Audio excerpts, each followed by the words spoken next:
அக்சிபிரிட்டே அப்படிங்கிற பறவை குடும்பத்தை சேர்ந்த வலுவான பெரிய ஊனுண்ணி தான் கழுகு அப்படிங்கிறது. பறவைகளின் அரசன் அப்படிங்கிற சிறப்பு பெயரும் இதுக்கு இருக்குது.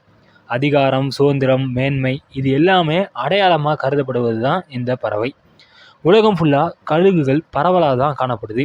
பெரும்பாலும் ஆசியா, ஆப்பிரிக்கா, ஐரோப்பா இந்த நாட்டில் தான் அதிகமாக கழுகுகள் அப்படிங்கிறது காணப்படுது. கழுகுகளில் மொத்தமாக 74 இனங்கள் இருக்குது. அதில் 60 இனங்கள் இந்த 3 பகுதிகளில் தான் பெரும்பாலும் காணப்படுது. பொதுவாக கடல் கழுகுகள், கால்வரை ரோமம் உள்ள கழுகுகள், பாம்பு உண்ணும் கழுகுகள், ராட்சச கழுகுகள் அப்படின்னு 4 வகைகள் இருக்குது. பறவை இனங்கள்லேயும் கழுகு மட்டும்தான் 70 வருஷம் வாழக்கூடிய தகுதி பெற்றிருக்கு.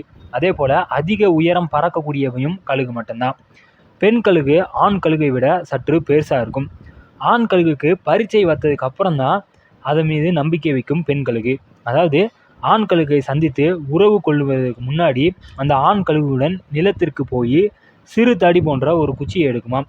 அதுக்கப்புறமா மேலே ஆணுடன் உயரத்துக்கு பறந்து சென்று அந்த குச்சியை கீழே போட்டு காத்து கொண்டிருக்கும். அந்த குச்சி நிலத்தில் விழுகிறதுக்கு முன்னாடியேவும் அதை உயர பறக்கும் பெண் கழுகுவிடம் சேர்க்குமாம் இந்த ஆண் கழுகு. இந்த மாதிரி குச்சியை போடுவதும் எடுத்து வருவதுமா பல மணி நேரம் இந்த பரீட்சை அப்படிங்கிறது நடக்குமாம். ஆண் கழுகிடம் உள்ள பொறுப்புணர்வை உறுதிப்படுத்தி கொண்டதுக்கு அப்புறம் தான் உறவு கொள்ள ஒப்புக்கொள்ளுமாம் இந்த பெண் கழுகு.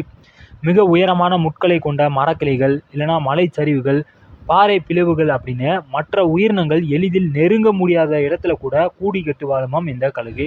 முள், குச்சி, புல், வேர், சிறு கற்கள் இதையெல்லாம் வச்சு லாகவமாக கூடு கட்டுமாம் ஆண் கழுகு. அதுக்கப்புறமா பெண் கழுகு அந்த கூட்டில் முட்டையிட்டு அடை காத்து குஞ்சு பொரிக்குமாம். ஒரு பெண் கழுகு ஒரு முறைக்கு 2 முட்டைகள் இடுமாம். முதலில் பொரித்து வெளிவரும் குஞ்சு அல்லது அளவில் பெரிய குஞ்சு தன் இளவலை கொத்தி கொன்று விடுமாம்.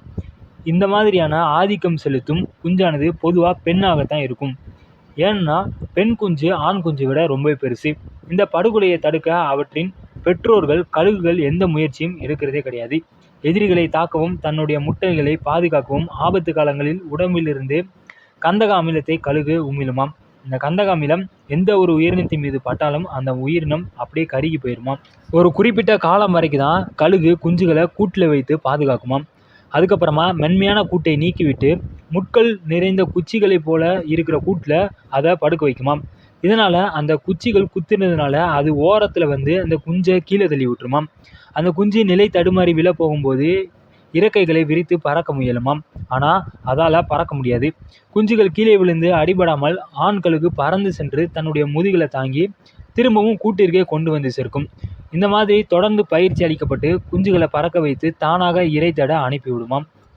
எலி, கோழி, மீன்கள், முயல், பாம்பு இதையெல்லாம் விரும்பி உண்ணும் மாமிச உண்ணி தான் இந்த கழுகு. ஏற்கனவே இறந்து போனதை சாப்பிடாது, புதிதாக இரையை தான் தேடுமாம். இது மிக அபாரமான பார்வை திறன் கொண்டது. 1000 அடி உயரத்தில் பறந்தாலும் தரையில் ஓடுற ஒரு முயலை கண்டு வேட்டையாடும் திறன் இதுக்கு இருக்குது. கழுகு தன்னுடைய 40 வயசு அடையும் போது அதனுடைய அழகு வந்து இரையை பிடிப்பதற்கும் உண்பதற்கும் பயனற்றதாகி விடும். அதனுடைய இறக்கைகளும் தடித்து பறப்பதற்கு ரொம்பவே கடினமாயிரும். இந்த நிலையில் ஒன்று இறப்பது அல்லனா வலிமிக்க போராட்டத்துக்கு தன்னையை உட்படுத்தி கொள்வது, இந்த 2 தான் அதனுடைய வாய்ப்பு. அந்த சமயம் உயர்ந்த மலைக்கு பறந்து சென்று அங்கிருக்கும் பாறைகளில் தன்னுடைய அழகை வேகமாக மோதி உடைக்குமாம். புதிய அழகு வரும் வரை அங்கேயே தனிந்து வாழுமாம். புதிய அழகு வளர்ந்ததுக்கு அப்புறமா இறகுகளை தானே பீத்து எடுக்குமாம்.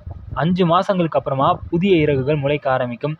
இந்த மாற்றத்திற்கு சுமாராக 150 நாட்கள் வரை ஆகும் அப்படின்னு சொல்லப்படுது. அத்தனை நாட்கள் காத்திருந்து வலியை அனுபவித்து மறுபிறவி அடைந்த கழுகு அதுக்கப்புறமா 30 வருஷம் வாழ தகுதியுள்ளதாக மாறிடும்.